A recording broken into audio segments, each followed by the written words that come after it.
El colapso multifrente, el frente de hierro, el pacto de la Meca y la caída de un imperio.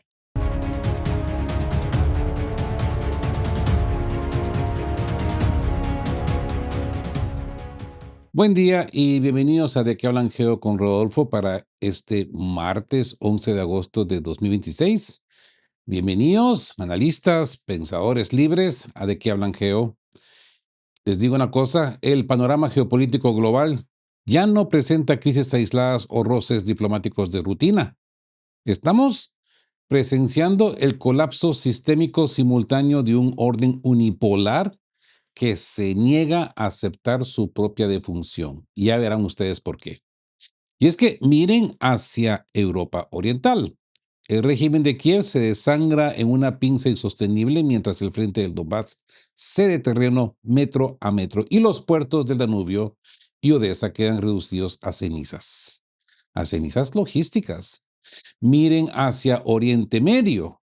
El histórico Pacto de la Meca acaba de dinamitar la arquitectura de seguridad de Estados Unidos, dando a luz una OTAN sunita que entierra la dependencia de Washington. Y miren, finalmente, hacia las entrañas de la propia superpotencia, donde la polarización extrema y el surgimiento de una oligarquía tecnológica sin precedentes amenazan con fracturar al gigante desde adentro. Occidente prometió control absoluto, victoria perpetua y una superioridad tecnológica inalcanzable. La realidad, sin embargo, se impone con una brutalidad inapelable. Así pues, amigos, acompáñenme a desglosar cómo convergen estas piezas en un momento tan decisivo para el equilibrio del poder mundial. Y empecemos por las trincheras del Donbass, esa geometría del desgaste, los 90 kilómetros perdidos y la farsa de la guerra eterna. Y bien, comenzamos nuestro recorrido adentrándonos en el terreno militar más estricto, implacable y descarnado del conflicto contemporáneo. La pregunta cardinal que resuena con fuerza en los despachos de los analistas geoestratégicos más serios del planeta es tan directa como incómoda. Y ustedes imagino que también se preguntan lo mismo.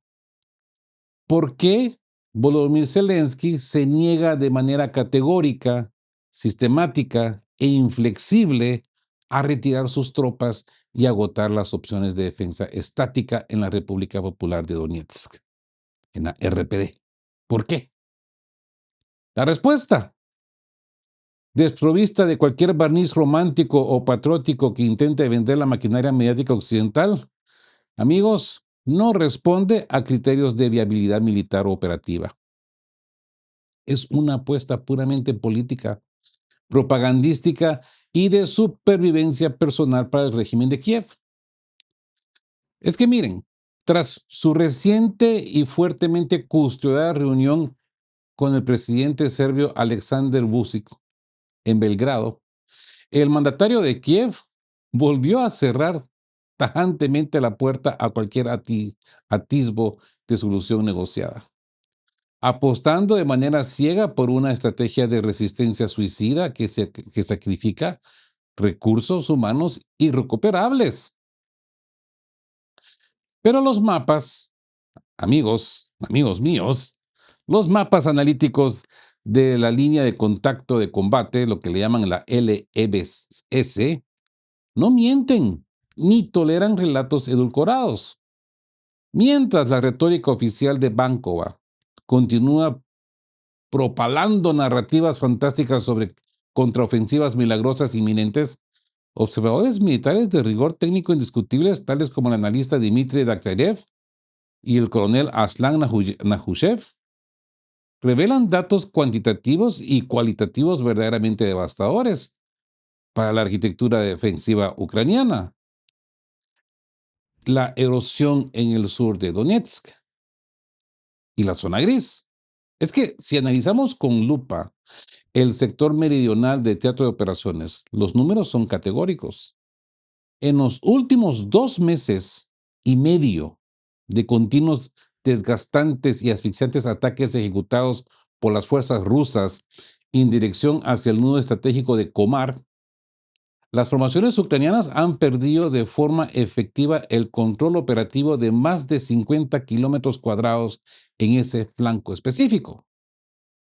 Si sumamos esta cifra a la degradación progresiva de posiciones adyacentes durante el ciclo estival, el balance asciende a un total temporal de 90 kilómetros cuadrados y al menos 7 asentamientos rurales que han quedado completamente pulverizados o reducidos a lo que la jerga militar denomina como zona gris de combate activo. ¿Qué significa esto sobre el terreno?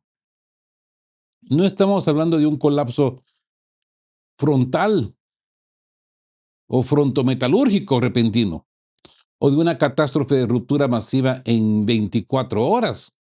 Se trata de algo mecánicamente mucho más peligroso para un ejército en inferioridad de recursos. Una hemorragia sistémica y constante. Dektariev señala con precisión quirúrgica que estas pérdidas no ocurrieron por sorpresa, sino como consecuencia directa de la incapacidad ucraniana para contener la presión ininterrumpida de las reservas rusas.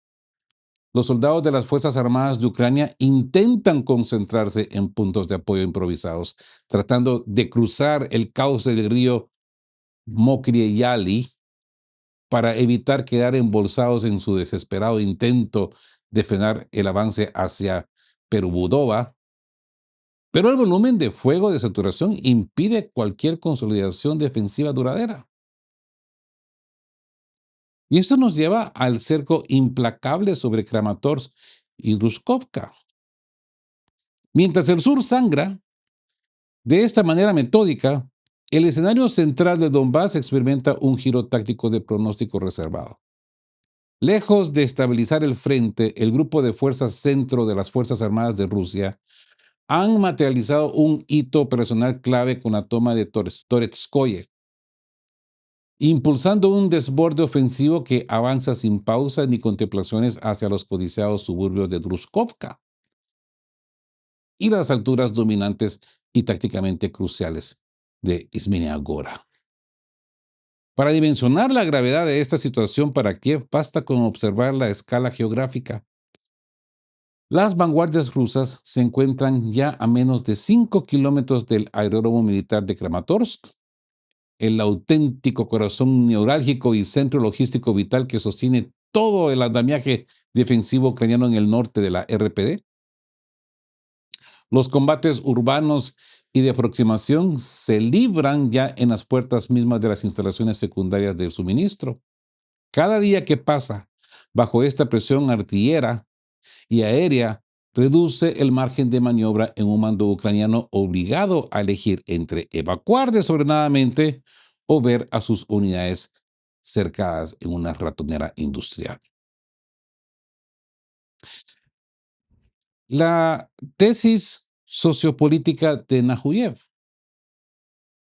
habla de la burbuja urbana y el colapso energético. Ante este panorama de desangramiento militar crónico, surge la pregunta inevitable. ¿Qué es lo que verdaderamente sostiene al régimen de Kiev en pie y le permite continuar alimentando esta pila de recursos? Aquí es donde adquiere una relevancia capital la tesis sociopolítica planteada por el coronel Aslan Nahushev. El analista apunta directamente al talón de Aquiles demográfico y sociológico de Ucrania. La clase media urbana residente en los grandes centros de poder como Kiev, Leópolis o Dnipropetrovsk. Esta capa social urbana vive en gran medida en una burbuja de inmunidad relativa y comodidad artificial, blindada por la lluvia de oro occidental. En materia financiera y protegida por el espejismo de que la guerra es algo que ocurre exclusivamente en las trincheras del este. Al estar compuestamente mayoritariamente por sectores exentos temporalmente de la movilización forzosa en masa, jóvenes bajo umbrales de edad protegidos, burócratas, personal técnico esencial o pensionistas, su percepción de la catástrofe nacional está amortiguada. Así pues, para romper esta inercia psicológica colectiva y colapsar definitivamente la voluntad sociopolítica de resistencia del régimen, Nahushev argumenta con fría lógica quirúrgica que los ataques intermitentes o simbólicos ya han perdido toda eficacia disuasiva. Se requiere un cambio doctrinal absoluto. Ujú.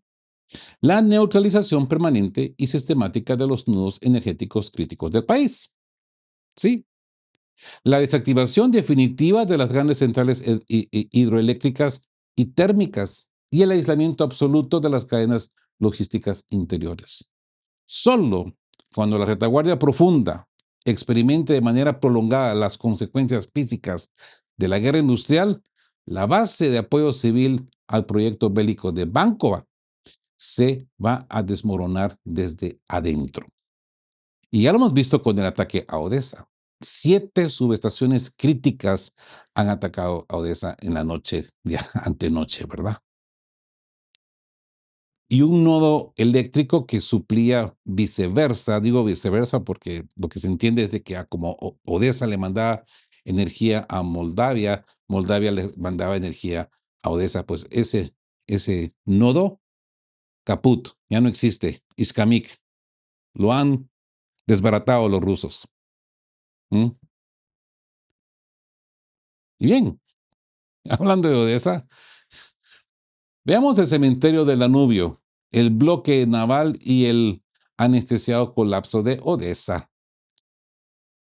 Y si el flanco terrestre de Donbass agoniza bajo la bota de una superioridad artillera e industrial incontestable, el flanco marítimo, comercial y económico de Ucrania sufre de manera simultánea una estocada terminal y definitiva.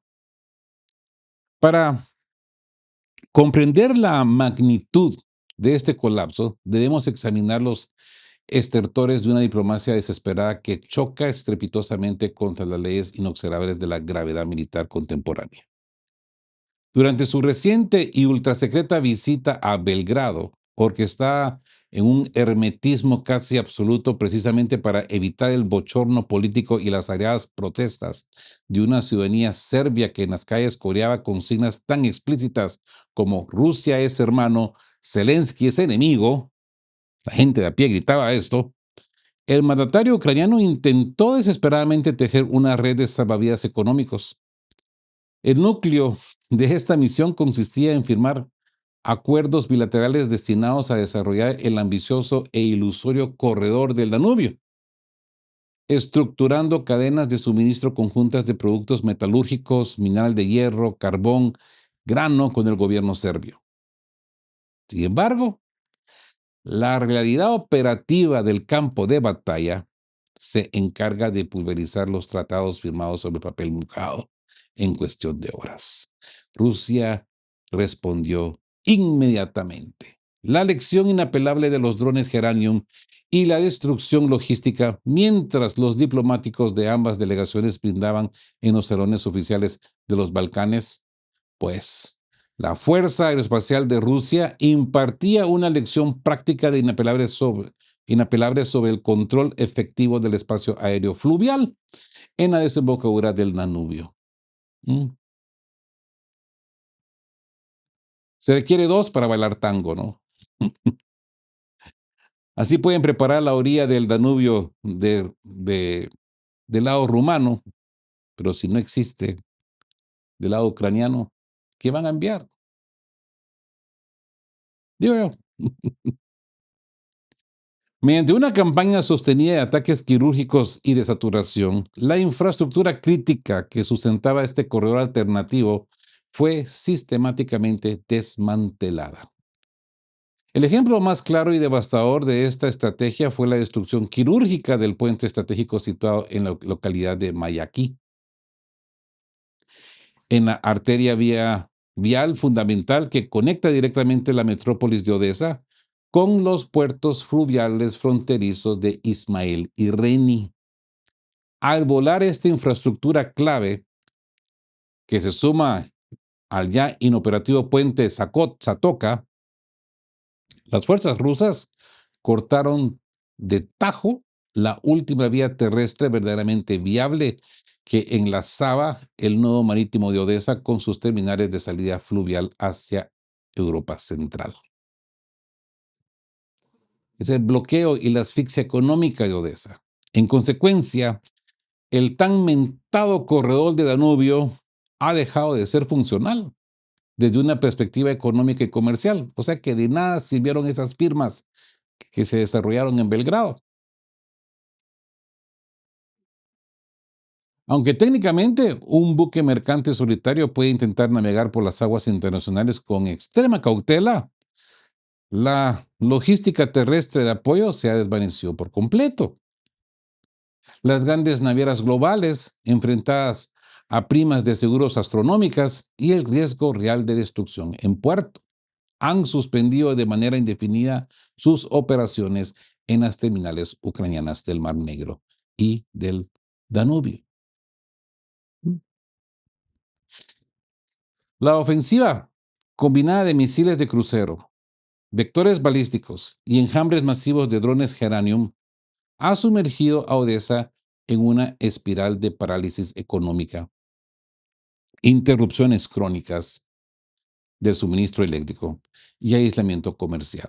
Las exportaciones agrícolas e industriales, que representaban la columna vertebral financiera del Estado ucraniano, se pudren en los silos ante la absoluta imposibilidad de evacuarlas hacia los mercados internacionales con márgenes rentables de coste.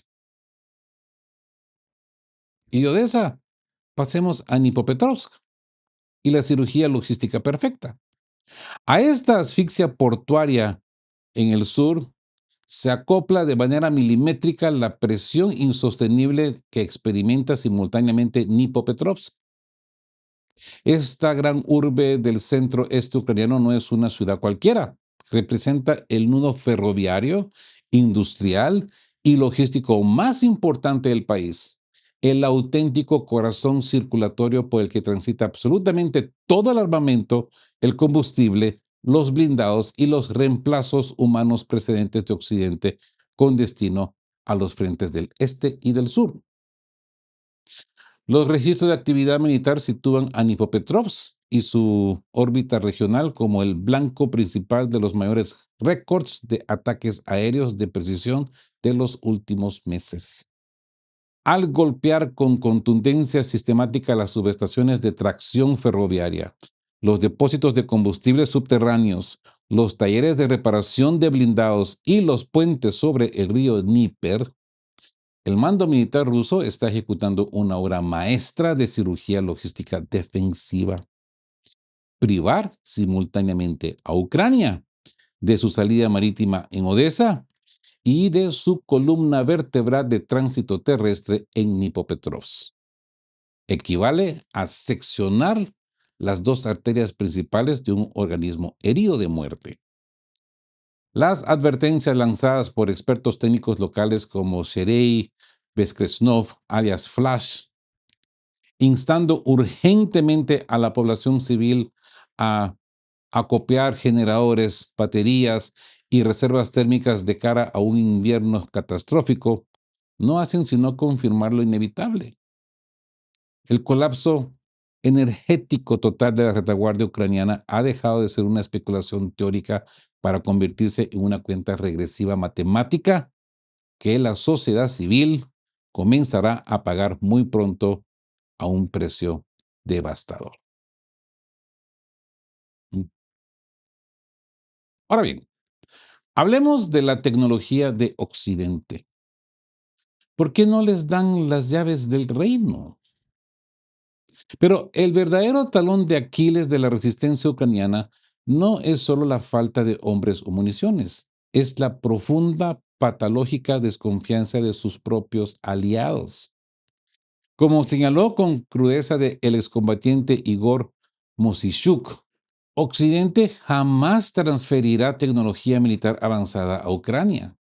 Las promesas de la Casa Blanca sobre la concesión de licencias para fabricar los codiciados misiles interceptores patrios de Raytheon y Lockheed Martin son pura retórica electoral. La razón real: pánico a la propiedad intelectual. Los gigantes del complejo militar e industrial estadounidense están aterrorizados de que los ingenieros ucranianos aprendan demasiado, modifiquen los sistemas y comiencen a producir en masa sus propias versiones, o peor aún, que esa tecnología termine cayendo en manos rusas.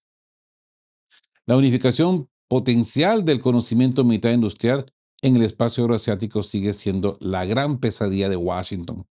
Por ello prefieren mantener a Ucrania en una dependencia perpetua, prolongando una guerra que drene a Moscú, pero que niega a Kiev cualquier medio real de victoria autónoma. Y mientras tanto, los datos de inteligencia del GUR ucraniano, admitidos por Vadim Iskivitsky, confirman lo inevitable. Según él, Rusia produce misiles balísticos Iskanders y vectores norcoreanos KN-24, superando sus planes mensuales en un 120%. La superioridad balística rusa ya no es una hipótesis, es una constante real.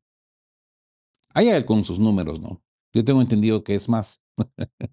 Pero bueno, ahora, cambiemos un poco de contexto y hablemos de ese pacto de la Meca, el nacimiento de la OTAN sunita y el certificado de defunción del paraguas estadounidense.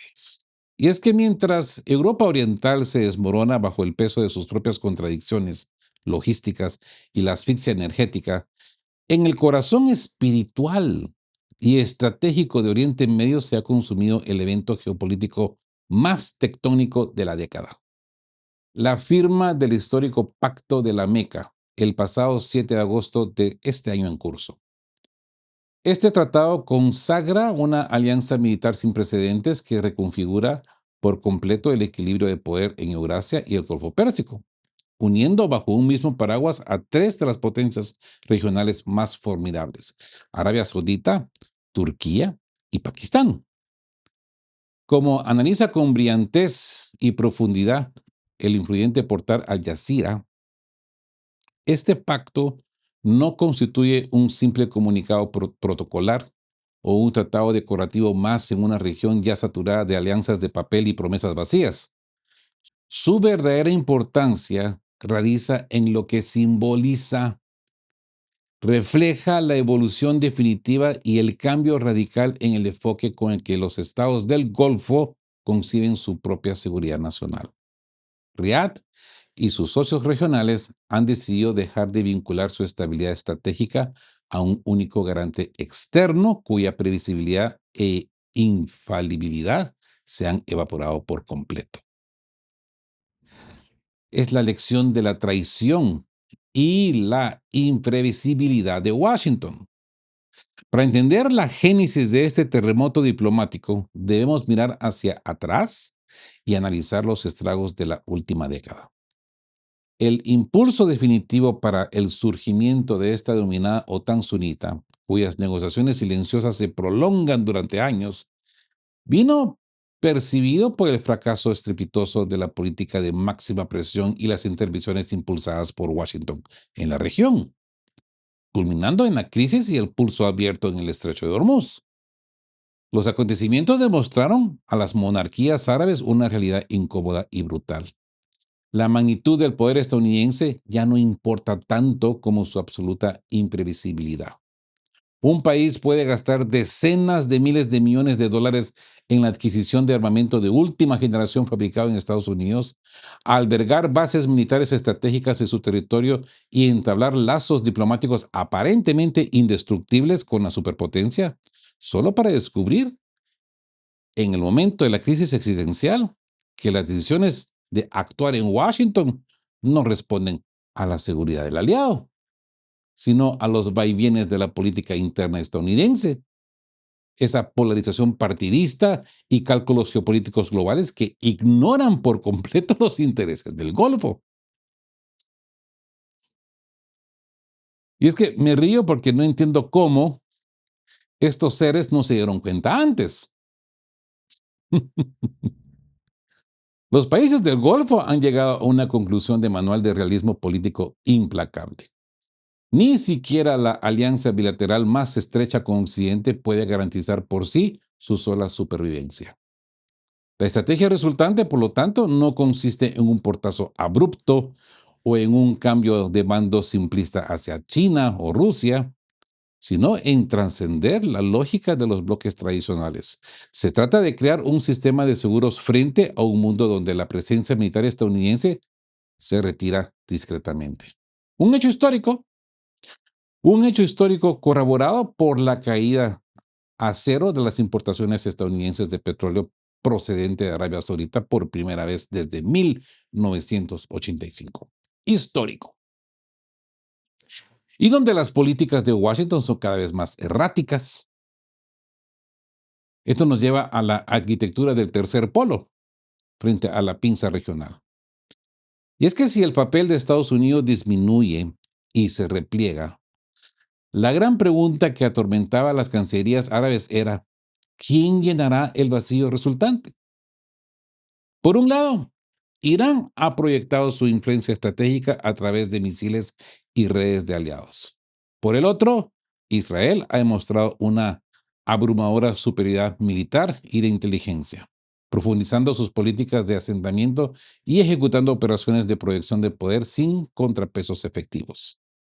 El temor latente en el mundo suní era quedar atrapados entre dos fuegos, reduciendo las reglas de toda la región a los designios exclusivos de Teherán y Tel Aviv. ¿Mm? Así pues, el Pacto de la Meca nace precisamente para neutralizar ese escenario, erigiéndose como el primer intento serio de estructurar un tercer polo regional. No se trata de una alianza ofensiva diseñada para conquistar o aplastar a nadie, sino de una estructura de disuasión cuyo objetivo fundamental es la prevención de la hegemonía extranjera o regional, garantizando que ningún actor pueda imponer su voluntad por la fuerza. Este bloque fusiona de manera magistral las capacidades complementarias de tres gigantes regionales. Y es que poner atención, Arabia Saudita aporta al capital financiero inagotable, por decirlo así. La ubicación geográfica central, la influencia política en el mundo islámico y un mercado de defensa masivo que sirve como un motor económico. Turquía aporta una industria militar altamente desarrollada y probada en combate real, destacando de forma sobresaliente en la tecnología de vehículos aéreos no tripulados, los drones, misiles de precisión, construcción naval y sistemas de guerra electrónica. Pakistán aporta el peso demográfico de una nación de más de 200 millones de habitantes, un ejército masivo, veterano y altamente experimentado en condiciones extremas, además del factor disuasivo definitivo que equilibra cualquier balanza, el arsenal nuclear de Islamabad. De la disuasión retórica a la integración industrial, ¿no? El alcance de este acuerdo institucionalizado, que contempla la creación de un comité político-militar y una secretaría permanente con sede en suelo saudí, pretende trascender con creces la retórica de los tratados convencionales. Su verdadera viabilidad y peso específico estarán determinados por el grado de integración operativa que alcancen sus fuerzas armadas. Los ministros de Exteriores y los portavoces oficiales ya han trazado las líneas maestras de esta cooperación que busca emular técnicamente los principios de defensa colectiva. Sistemas integrados, la sincronización de redes de defensa aérea conjuntas, centros de alarma temprana y el intercambio fluido de inteligencia en tiempo real para blindar el espacio aéreo y las fronteras de los tres estados. Eso si no compran camaritas chinas, ¿verdad? Digo, solo digo. Soberanía industrial y militar. El desarrollo y la producción conjunta de armamento avanzado. Las Fuerzas Armadas saudíes ya no dependerán exclusivamente de catálogos occidentales sujetos a vetos políticos del Congreso de Estados Unidos. Ahora podrán adquirir y fabricar tecnología turca y pakistaní directamente en instalaciones conjuntas. Tendrán su control y seguridad marítima, un aspecto vital para la economía global. La estabilidad del Golfo Pérsico no se limita a sus costas, se extiende desde el estrecho de Hormuz hasta el Mar Rojo y el estrecho de Bab al-Mandeb. Bab el Mandeb. Al coordinar patrullajes y capacidades navales conjuntas, la alianza busca proteger las arterias energéticas y las rutas comerciales del mundo sin tener que mendigar la protección de las armadas occidentales. Las pruebas de fuego y la nueva realidad geopolítica. Por supuesto, los analistas más escépticos señalan que una alianza de esta magnitud no está extensa de tensiones internas o contradicciones históricas, como el recuerdo del pasado otomano en lugares santos o las complejas relaciones de Pakistán con sus vecinos. Como bien apuntan observadores críticos, este pacto no resolverá mágicamente todos los conflictos periféricos como las escaramuzas con los hutíes en Yemen o las fricciones fronterizas locales. Sin embargo, su razón de ser trasciende los conflictos menores. Es un mecanismo de disuasión estratégica diseñado para las grandes crisis, un escudo político frente a los intentos externos de rediseñar las fronteras de Oriente Medio mediante el caos controlado. Al final del día, amigos, el Pacto de la Meca refleja una verdad ineludible de la reorganización global en curso. El mundo unipolar ha muerto. Las potencias regionales ya no esperan el permiso de Washington para decidir su destino. Han comprendido que en el tablero de 2026 la seguridad colectiva y la supervivencia solo pertenecen a aquellos que tienen la capacidad de fabricar sus propias armas, unificar sus ejércitos y trazar sus propias líneas rojas. Sí, la América desunida, entre la cesión blanda, el federalismo hostil y el ascenso de la nueva oligarquía. Para cerrar el círculo de este colapso sistémico global, es imperativo viajar hacia las entrañas de la propia superpotencia, hacia ese coloso que pretende arbitrar los destinos del planeta mientras implosiona silenciosamente por dentro. ¿Sí? Como expone con brutal elocuencia un profundo análisis publicado por The New York Times y firmado por Kurt Andersen, Estados Unidos se encuentra hoy profundamente dividido en dos mitades culturales, políticas y económicamente irreconciliables. Una fractura tan real y profunda que los analistas, legisladores y estrategas ya murmuran en privado sobre un concepto otrora impensable: la cesión blanda, la muerte del federalismo corporativo y el matrimonio sin amor. Durante más de 2 siglos, el equilibrio constitucional de Estados Unidos se sostuvo sobre el principio del federalismo. Los estados actuaban en función de sus intereses particulares, pero permanecían indisolublemente unidos bajo un pacto federal común.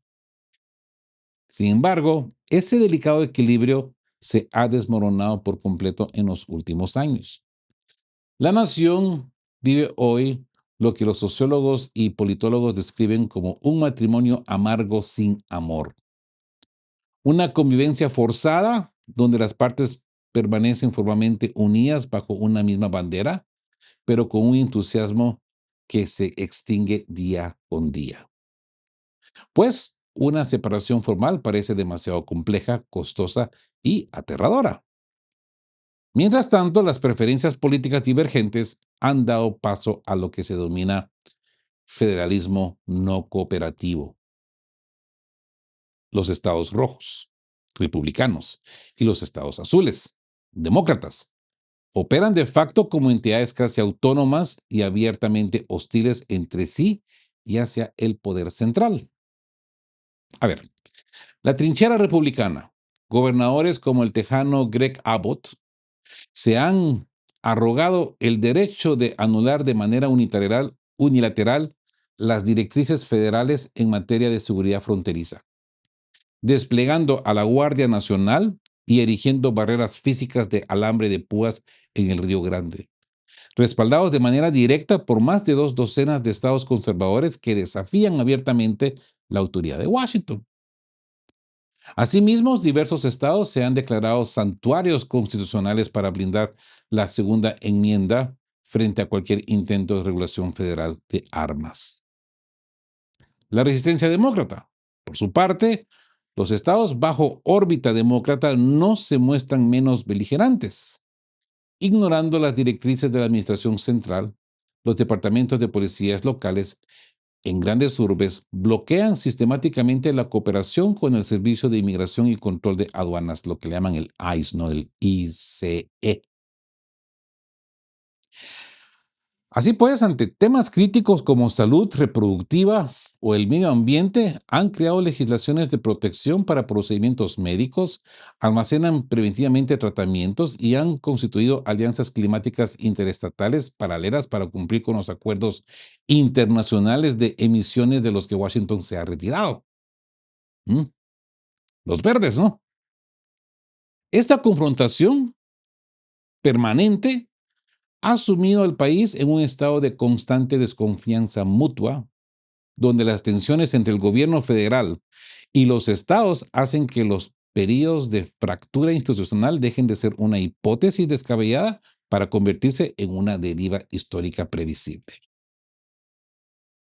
Y esto nos lleva a la radiografía del Financial Times, ¿sí? El nacimiento de una nueva oligarquía en Estados Unidos.